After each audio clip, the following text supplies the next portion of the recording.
గౌరవ ముఖ్యమంత్రి రేవంత్ రెడ్డి గారి నాయకత్వంలో ఇంతకుముందే కేబినెట్లో విస్తృతంగా అనేక అంశాల మీద చర్చించి కేబినెట్ ఆమోదం తెలపడం జరిగింది. మొదటిగా ఏదైతే కేరళలో గడిచిన కొద్ది రోజుల క్రితం ఈ దేశంలో ఏనాడు జరగనంత విపత్తు వాయనాడు జిల్లాలో జరిగిందో దానికి కేబినెట్ అంతా ప్రగాఢ సానుభూతిని దిగ్భ్రాంతిని తెలియజేయటం జరిగింది. వారి కుటుంబాలు చనిపోయిన వారి కుటుంబాలకి ఆత్మ శాంతించాలని కేబినెట్ సభ్యులందరం కూడా గౌరవ ముఖ్యమంత్రి గారి సమక్షంలో సానుభూతిని ఆ కుటుంబాలకు తెలిపాం. దానితో పాటు ఏదైతే విపత్తులో ప్రాణాలు కోల్పోయిన కుటుంబాలకు, దెబ్బతిన్న కుటుంబాలకు, అనేక రంగాలుగా ఆస్తి నష్టం ఇతరత్రా ఏదైతే జరిగిందో ఆ కుటుంబాలకి ఈ రాష్ట్ర ప్రభుత్వ పక్షాన అక్కడ కావలసిన అవసరాలకు తగ్గట్టు అన్ని రకాలుగా, అది ఆర్థికంగా కావచ్చు, వైద్య రీత్యా కావచ్చు, విపత్తును ఎదుర్కొనే దాంట్లో మ్యాన్ పవర్ కానీ, మిషనరీ కానీ, ఇతరత్రా ఏదైతే రిక్వైర్మెంట్ ఉందో వాటన్నిటినీ ఈ రాష్ట్ర ప్రభుత్వ పక్షాన అక్కడ చీఫ్ సెక్రటరీ గారితో మిగతా ముఖ్యులతో మాట్లాడి తప్పకుండా ఈ ప్రభుత్వం నుంచి సహాయ సహకారాలు అందిస్తుంది అని మీ ద్వారా ఆ విపత్తులో చిక్కుకున్న ప్రతి ఒక్కరికి తెలియజేయటం జరుగుతుంది. ప్రధానంగా ఎన్నికల మేనిఫెస్టోలో ఏదైతే చెప్పామో చెప్పిన దాంట్లో భాగంగా జాబ్ క్యాలెండర్ ప్రకటిస్తామని చెప్పాం. రేపు అసెంబ్లీ సాక్షిగా జాబ్ క్యాలెండర్ను ప్రకటించబోతున్నాం. ఆ వివరాలన్నీ అసెంబ్లీ సాక్షిగా యావత్ తెలంగాణ రాష్ట్రంలో ఉన్న నిరుద్యోగ తమ్ముళ్ళకి, చెల్లెమ్మలకి తెలియచేయనున్నాం. రెండవది, గడిచిన 10 సంవత్సరాలలో ఆనాటి రాష్ట్ర ప్రభుత్వం ఏదైతే పేదవాడి కష్టాల్లో పాలు పంచుకునే దాంట్లో మాటలకే పరిమితం అయింది తప్ప చేతల్లో ఏమి చేసింది అనేది ప్రత్యేకంగా చెప్పనవసరం లేదు. ఈ కేబినెట్లో గతంలో ఏదైతే ఎన్నికల్లో మేము చెప్పిన దాంట్లో భాగంగా తెల్ల రేషన్ కార్డులతో పాటుగా ఆరోగ్యశ్రీ కోసం ఆరోగ్యశ్రీ కార్డులని విడివిడిగా ఇవ్వాలి అనేది ఈ రాష్ట్ర ప్రభుత్వం కేబినెట్ నిర్ణయించింది. దీనికి సబ్ కమిటీలో 3 మంత్రులతో ఒక సబ్ కమిటీ ఏర్పాటు చేయటం జరిగింది.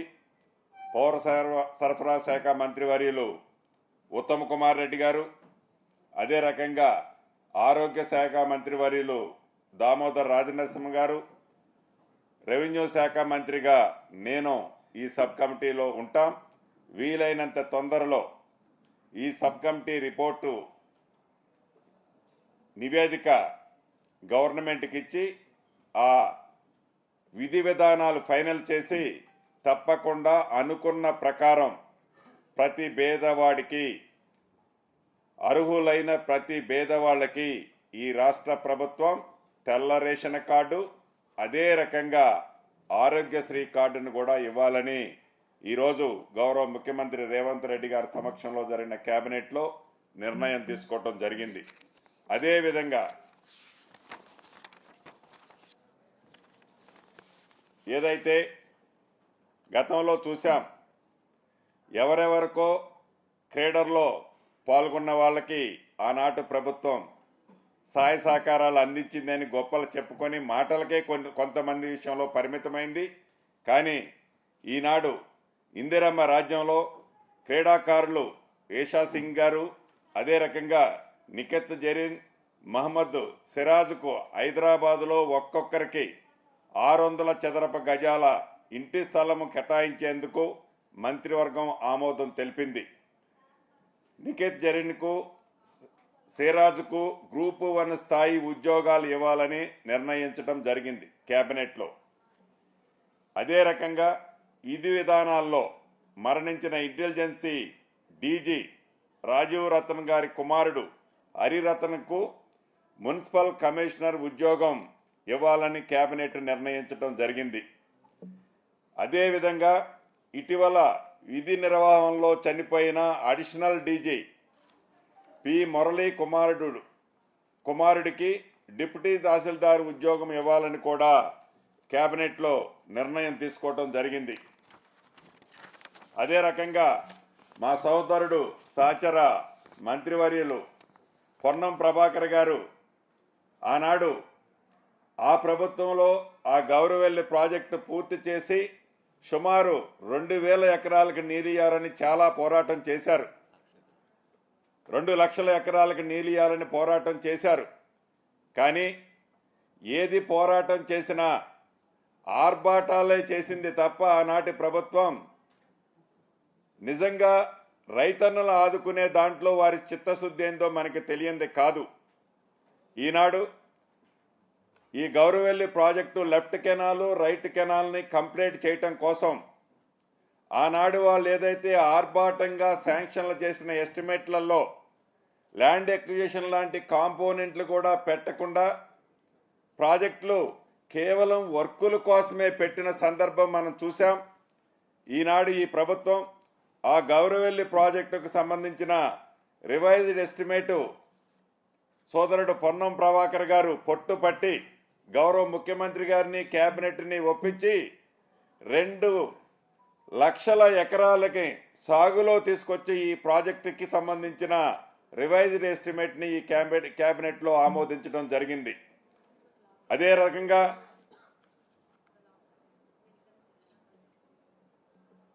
ఇటీవల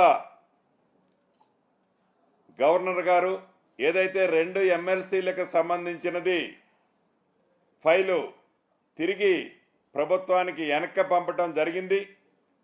మళ్ళీ ఈ కేబినెట్లో పెద్దలు కోదండరామ్ గారిని, అదే రకంగా అమీర్ అలీ ఖాన్ గారిని, ఇద్దరు పేర్లని రికమెండ్ చేస్తూ ఎమ్మెల్సీలుగా మళ్ళీ గవర్నర్ గారికి ఫైలు రికమెండ్ చేసి పంపటం జరిగింది ఈ కేబినెట్లో. ఎందుకంటే మీకు తెలియంది కాదు, కోదండరామ్ గారు ఆనాడు తెలంగాణ రాష్ట్ర సాధన కోసం, తెలంగాణ ప్రజల మనోభావాల కోసం ఏ రకంగా ఉద్యమాన్ని ఉవ్వెత్తున తీసుకెళ్లిన మహానుభావుడికి ఆనాటి ప్రభుత్వం ఎంత గౌరవం ఇచ్చిందో మనకు తెలియంది కాదు. ఈ ప్రభుత్వంలో కోదండరామ్ గారికి తప్పకుండా ఒక సముచిత స్థానం ఇవ్వాలని మళ్ళీ తిరిగి వారిని, అమీర్ అలీ ఖాన్ గారిని కూడా సభ్యులుగా రికమెండ్ చేస్తూ కేబినెట్ ఈరోజు మళ్ళీ గవర్నర్ గారికి రికమెండ్ చేయడం జరిగింది. ఇంకొక ఇంపార్టెంట్ విషయం ఏదంటే ఆనాటి ప్రభుత్వం రైతుల పక్షపాతమేమో, రైతులని అన్ని రంగాల్లో ఆదుకుంటామని చెప్పిన ఆనాటి ప్రభుత్వం నిజాం షుగర్స్ని ఏ రకంగా విస్మరించిందో మనకు తెలియంది కాదు. ఈ ప్రభుత్వం వచ్చిన తర్వాత ఈ నిజాం షుగర్స్ని రివైవ్ చేయటానికి పెద్దలు శ్రీధరబాబు గారు చైర్మన్గా ఒక సబ్ కమిటీని వేసి ఆ సబ్ కమిటీ ఇచ్చిన రిపోర్టు ప్రకారం నిధులని 2 విడతలుగా రిలీజ్ చేసి దాన్ని రివైవ్ చేసే దాంట్లో ఈ ప్రభుత్వం చిత్తశుద్ధితో రివైవ్ చేయాలని, ఇచ్చిన డబ్బులతో పాటు ఇంకా ఏదైనా అవసరం ఉంటే దాన్ని సహాయం చేయాలని ఈరోజు కేబినెట్ నిర్ణయించింది. దీంతో పాటు ఏదైతే అక్కడ ఇథనాల్, అదే రకంగా విద్యుత్ ఉత్పత్తికి సంబంధించిన అంశాలను కూడా మళ్ళొకసారి సబ్ కమిటీ క్షుణ్ణంగా పరిశీలిస్తే నిధులు ఎంత అవసరమైనా రైతులని ఆదుకునే దాంట్లో, నిజాం షుగర్ ఫ్యాక్టరీని తిరిగి ఓపెన్ చేసే దాంట్లో ఈ ప్రభుత్వం చిత్తశుద్ధితో ఉంది అనేది ఈరోజు ఈ కేబినెట్ చాలా స్పష్టంగా నిర్ణయం తీసుకోవడం జరిగింది.